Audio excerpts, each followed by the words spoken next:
how to hide apps on iPhone. Now that's what I'm going to show you guys in this pretty quick and easy video. So let's get started right away. Now first I'm going to show you guys how to actually hide apps on your home screen. And then I'm going to show you guys how to hide apps from your app library. So first of all, in order to actually hide apps from your home screen, you just want to long hold your home screen so you can actually edit your home screen, right? Like you know how this looks like.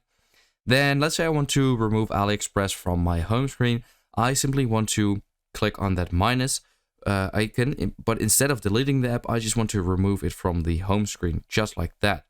Now, that's how you can easily remove it from your home screen, but again, it is still here. So if I search for AliExpress, it is still here in the app library somewhere over here, as you can see.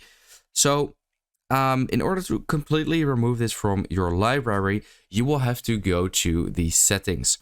Now, if you go to the settings and then to screen time, and then if you haven't set this up yet, you just have to do that real quick. But basically, you just want to go to content and privacy restrictions.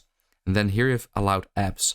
Now, these are apps allowed on your phone, but these are the default iPhone apps. And you can just, and not even all of them actually. But in order to remove third-party apps, you just simply want to go to content restrictions, then to apps right over there.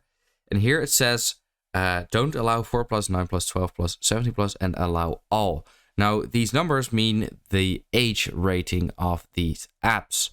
Now, unfortunately, you can't remove a specific app from your app library, but you either have to remove them all or choose, for example, 4+. If you don't allow, then every single app, even the default iPhone apps, will be removed. If you do 4+, then simply, all the third-party apps will be removed, I believe, and 9+, so it just depends on the age rating. So you don't specifically know the age rating for everything, but you have to choose any of these, and then it will remove them from your app library and your home screen. I hope this video was still helpful. I hope this video helped you out. Let me know in the comments, and I will see you next time.